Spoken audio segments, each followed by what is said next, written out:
Hello, everybody. Welcome to Breaking the Silence, a podcast by Quest Pro Women Foundation. This is a Pan-African podcast dedicated to illuminating the pressing issue of sexual gender-based violence and amplifying the voices of sexual and gender-diverse individuals. My name is Samantha, your host, and together we'll explore the complex landscape of sexual gender-based violence across Africa, delve into the intersectionality of these experiences, and foster meaningful dialogue towards empowerment and change. Join us as we break the silence and champion the rights and dignity of all. Let's get started. Hey, and welcome back to another episode of the Breaking the Silence podcast.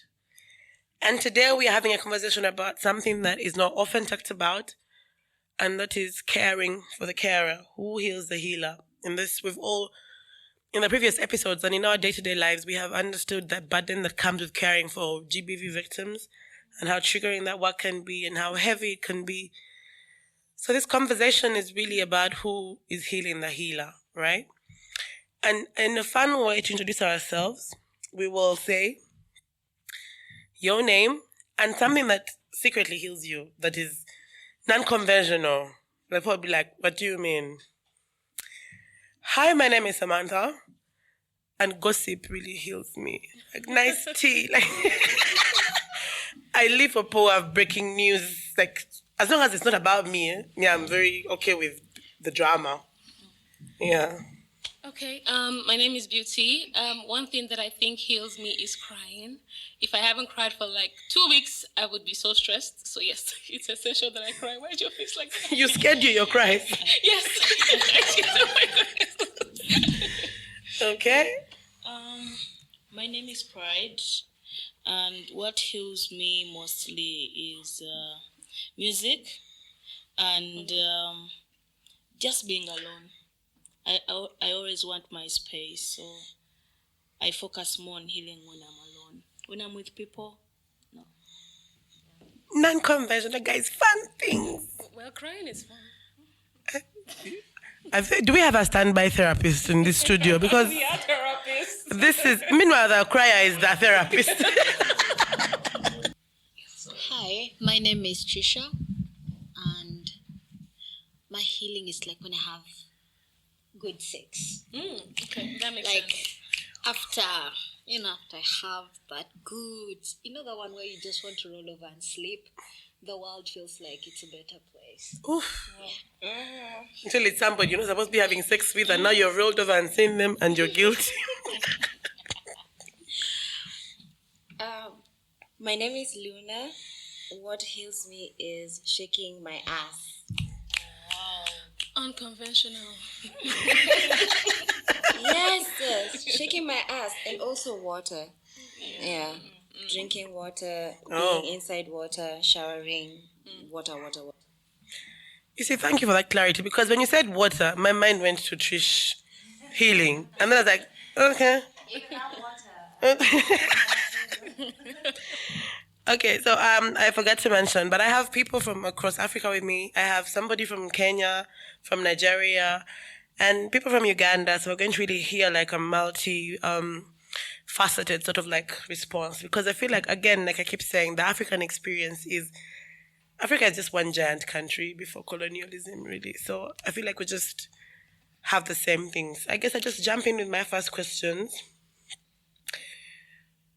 Why do you think with the people, why are we not centering care for healers in our work?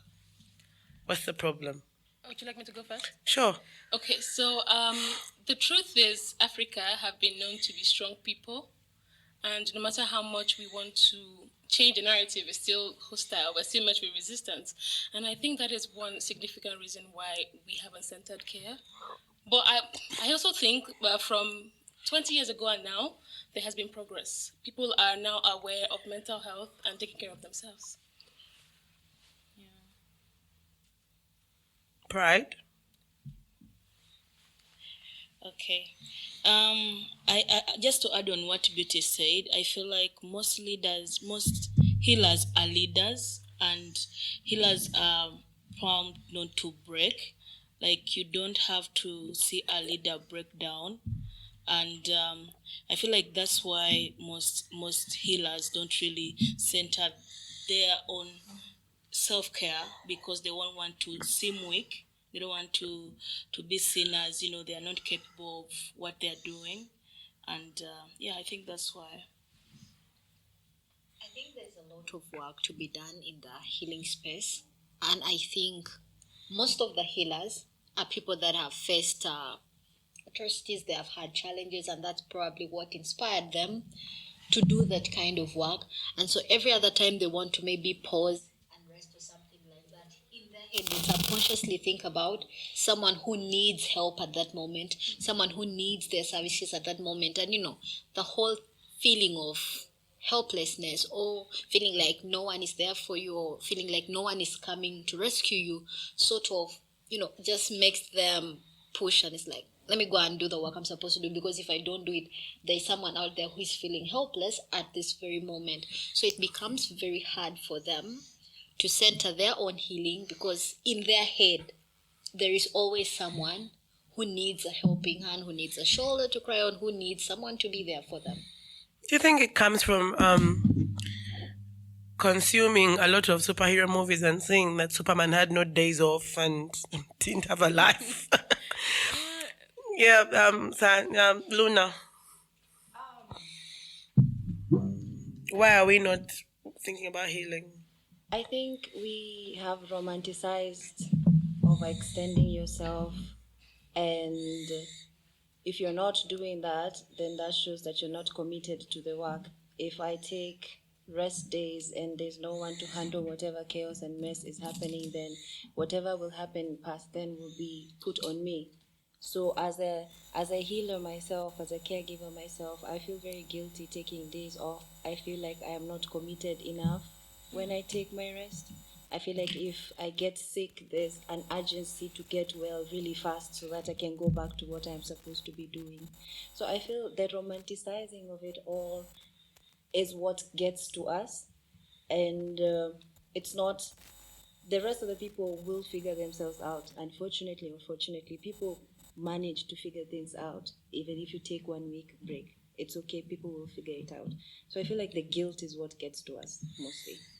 Hearing you speak, I'm also pulled to think about the need to be a hero. Because maybe sometimes if you do take the time off and then you'll actually realize the world does go on without you, and then now you're panicking because you probably are not as... In Uganda, we say Toli Wachtalonga Voloza. I don't know how to put it in English. You're not as condolence as... I don't know what is the word? You're not as fascinating as Yeah. Or important. Yeah, like you're not as necessary as you think you are. Like, so I feel like maybe that thing of, if I pull away and then the world will see that maybe I'm not. I don't know.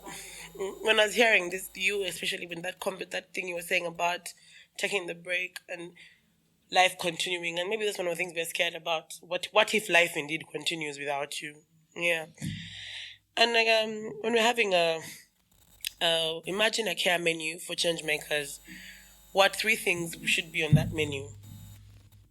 Can I go first? Sure. I would say a scream room where all of us can scream. Maybe break bottles. I don't know, something that will just ease our anger, because we are angry, especially for us women. We are angry with misogyny, patriarchy, etc., etc. And I feel like that will heal us. Yeah. 3 things on the menu. That's just one. What I have to say the 3. Okay, so another I would say is affordable mental health services. Mental health services is very expensive. And no matter how much we want to make it free for people, the people that are the counselors, the therapists, they need money as well. But then if you can make it affordable, that is another one. What else? Grace. I feel like we need to practice more collective care for community members who are frontline defenders. I feel like we need to sit down and have these conversations more often than we do.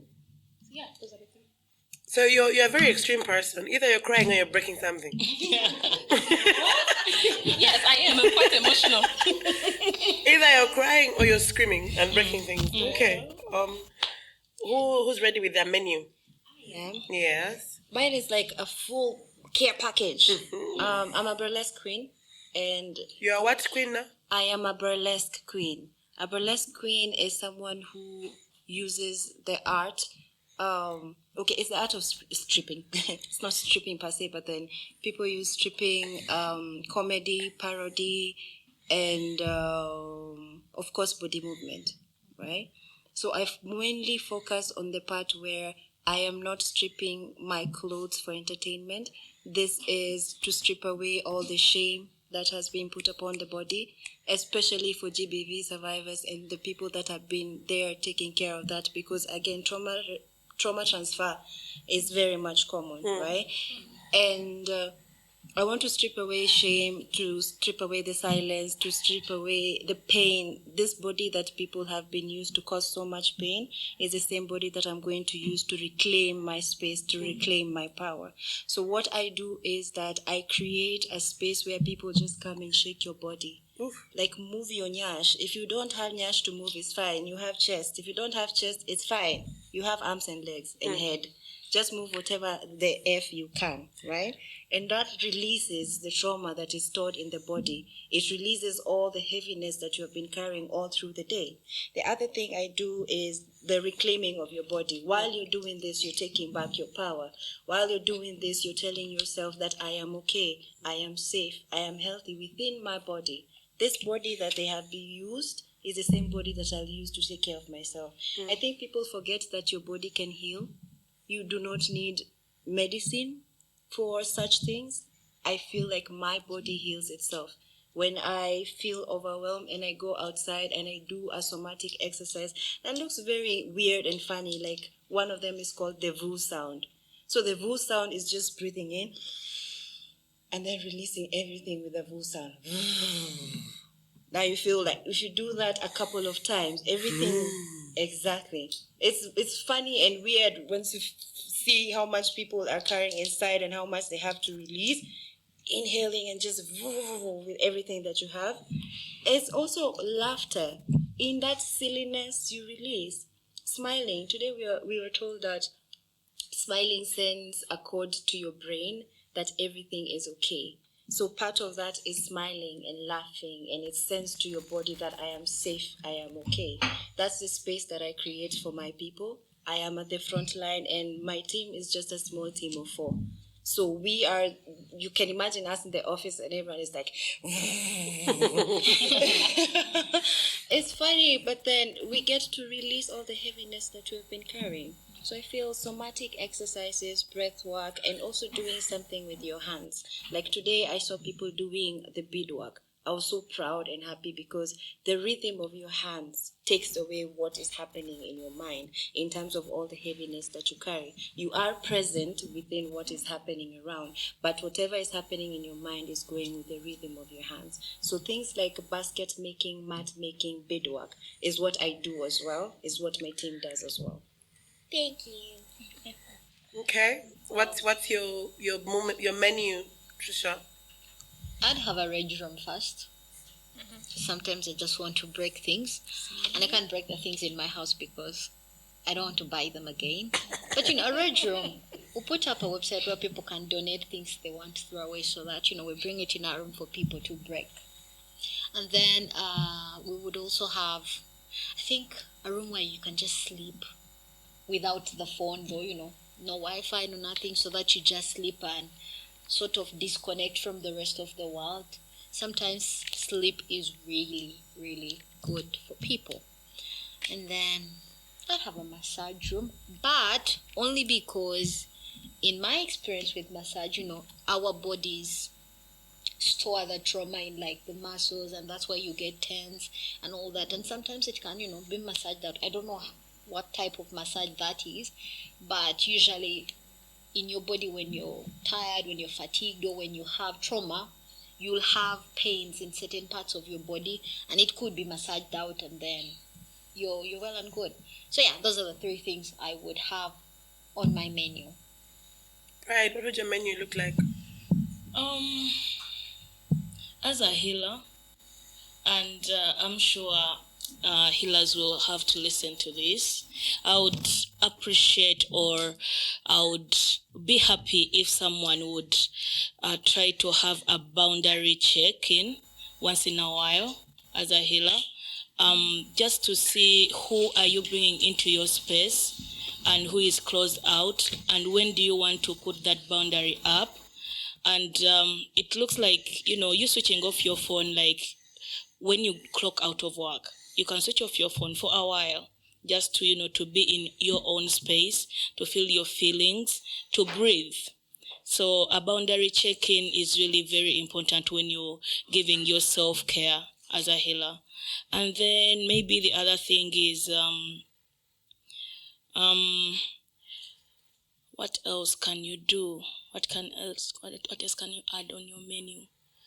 Maybe I think you should also try to put yourself in different environments. You don't have to be in a closed up environment for a very long time. As a healer, you should have friends that you can visit when you really need to just, jazz. As you had said, that having that good jazz, that good juice from somebody. In Uganda, we call it lugambo, gossip. Like, you just go somewhere and gossip just on everything, your co-workers, your boss, everything. Like, I feel like it's so healing to talk about. I don't want to throw shade, but I feel like it's so fun when you gossip about your boss as employees. Like, just not in a bad way, yeah, but just things that you people feel like you would have told your boss, but you're not, telling him or her because you want to, be respectful. But then behind here, it comes like a joke, like you laugh about things. You just, go with the flow. And maybe the other thing is to have a no productive day for you. Like, you just want to wake up, be in your sitting room, be in your bed, your phone is off, there is no TV, your laptop is very far from you. You're just there to enjoy the day. So I believe healers should just tap into a sense of I can be here and I don't do anything and the world still moves on. You don't have to always show up. Like, if you don't show up, that person is not going to die. That person will find something, will go out to somebody else. Like, you shouldn't be there thinking that if you don't turn up, somebody is going to die.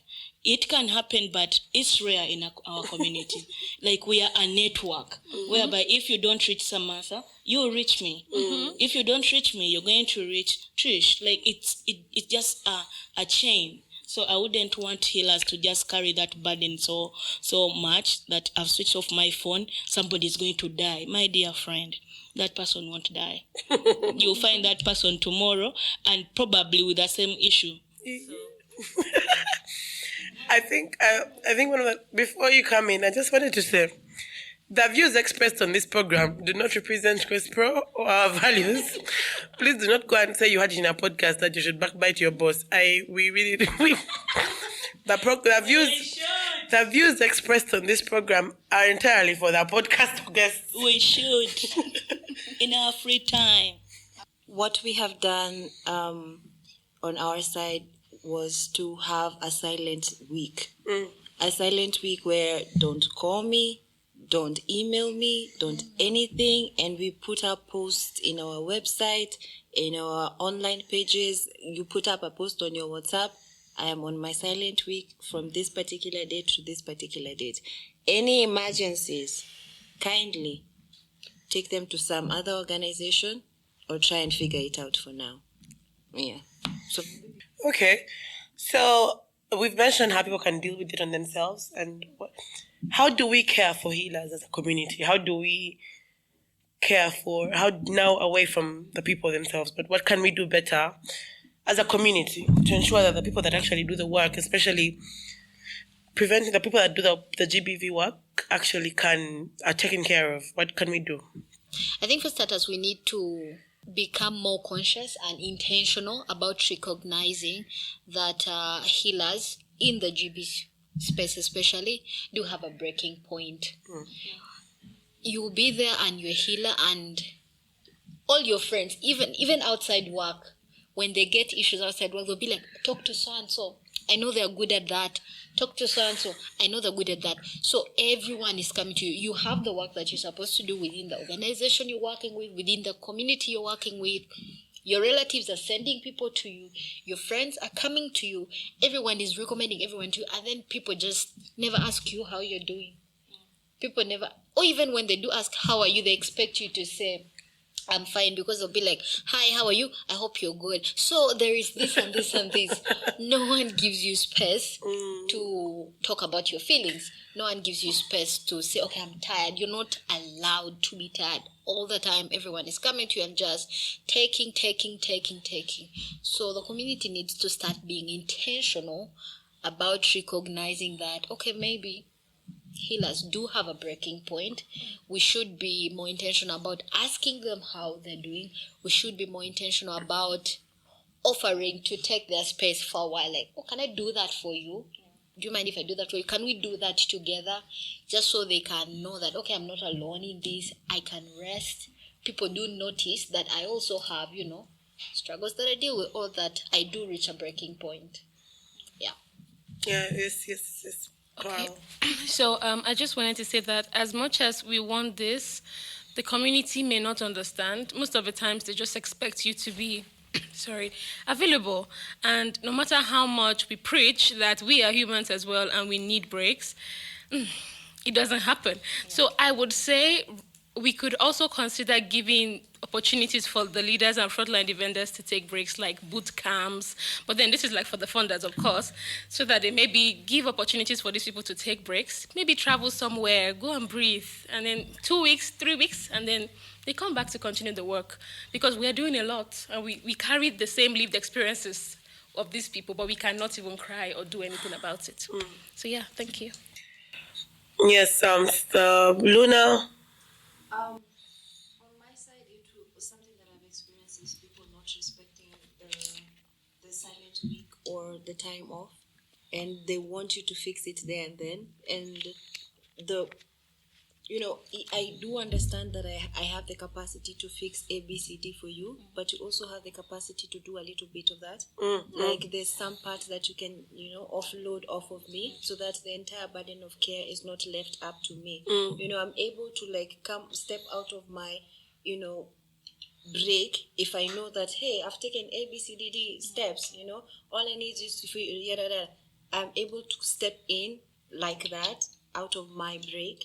But then there's other times where the entire burden of care, like figuring it out from A to Z, is not catered to.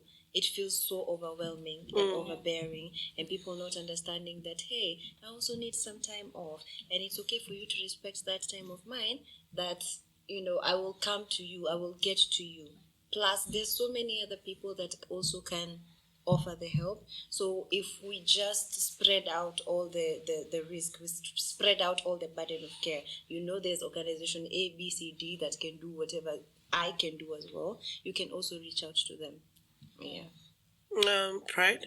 Yeah, just like everyone has said, I feel like people should know that we are human beings as well. We do feel, we do break, and when we do, we also need that space that someone can understand that, okay, this person is going through this person is going through this. So I just want people to know that healers do break as well, because they are human. Yeah. Oh, wow.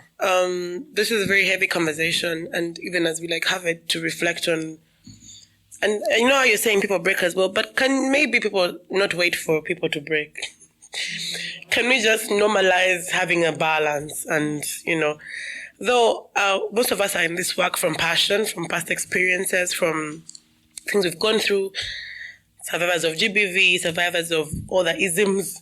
So sometimes it's really hard, it's guilty. You're like, I got through this. And so it's guilty for you to first of all understand. When I was sickly as a child, and the school nurse would tell me when I would get my asthma attacks, and then they'd say, go home, and I'd say, no, I want to stay and do this, but you can only do this work if you're alive. You can only study if you're alive. So I guess maybe to understand that we need to remember that even a car, anything needs to be serviced. to pay attention to what are your check engine signs. What does your dashboard of your life look like, I guess. 30 seconds parting shot, especially a message to healers, caregivers, people that are working GBV work. What do you want to tell them? Okay, I want to say you're not alone.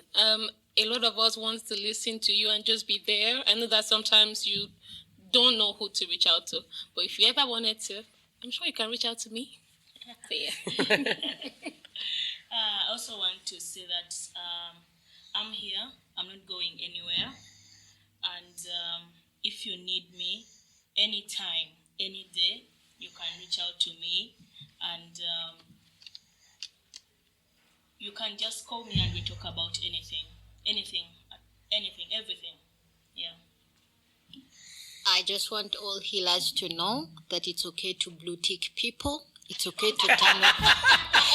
It's okay to turn off your red receipts. Mm-hmm. It's okay to use the do not disturb feature in your phone. No one is going to, the world will not stop moving because you've taken a break. Remember, if you do not have something for yourself or something in your cup, you then cannot pour to others. So take time to refill your own cup. Yeah. I think I would say a good healer is one that is alive, one that is healthy, one that is sane, and rest is also maintenance. Thank you. Thank you so much. But also, even if you're reduced, no one is going to beat you. Me, when I learned that no one is going to come home and beat me, a lot has changed. Thank you so much. And a collective hug, I guess, since we're healers. You better hear these hugs through that. What do? Do we just say hug? Hug. Thank you for joining us on this episode of Breaking the Silence. We hope today's conversation has inspired you to take action and advocate for the rights and safety of sexual and gender diverse individuals across Africa. Remember, change begins with awareness, empathy, and collective effort. Be sure to subscribe and tune in for our next episode, where we'll continue to explore the many facets of SGBV and work together towards a future free from violence and discrimination. Until then, stay informed, stay engaged, and keep breaking the silence.